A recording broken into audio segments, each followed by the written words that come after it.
Hello everyone, welcome to my day 11 of healthy and tasty food challenge. আজ শরীরটা না আগের দিনের থেকে অনেকটাই বেটার ছিল।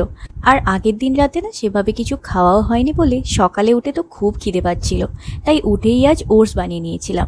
আমার এই ক্যাপসিকাম গাজর দিয়ে খিচুড়ির মতো ওটসটা না খেতে ভীষণ ভালো লাগে। আর আজ উঠতে একটু বেশি দেরি হয়ে গেছিলো বলে খাওয়ারও টাইম ছিল না, তাই একটু খেয়েই রেডি হয়ে গেছিলাম কাজে যাওয়ার জন্যে। আর বাকিটা ভাবলাম অফিসে গিয়েই খেয়ে নেব, কিন্তু কাজের চাপে না সেটা আর হয়ে ওঠেনি। প্রায় 12টার দিকে ওই ওটসটা খুলে খেলাম, আর তাই দুপুরেও একটু দেরি করেই খেতে বসলাম। আজ ছিল ভাত, এঁচোড়ের ঝোল আর শোল মাছ ভাজা। এটা একটু উইয়ার্ড, কিন্তু হ্যাঁ, আমার সব রকম মাছ ভাজাই খেতে বেশ ভালো লাগে।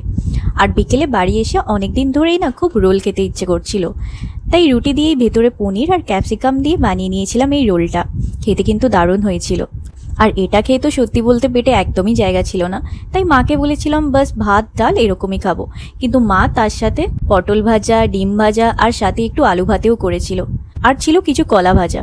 আসলে আমাদের নিচের বাড়ির কাকিমা অনেকগুলো কাঁচা কলা দিয়েছিল বলে আমাদের প্রায় রোজই এখন কলা ভাজাটা হচ্ছে। চলো, that's it for today, tata.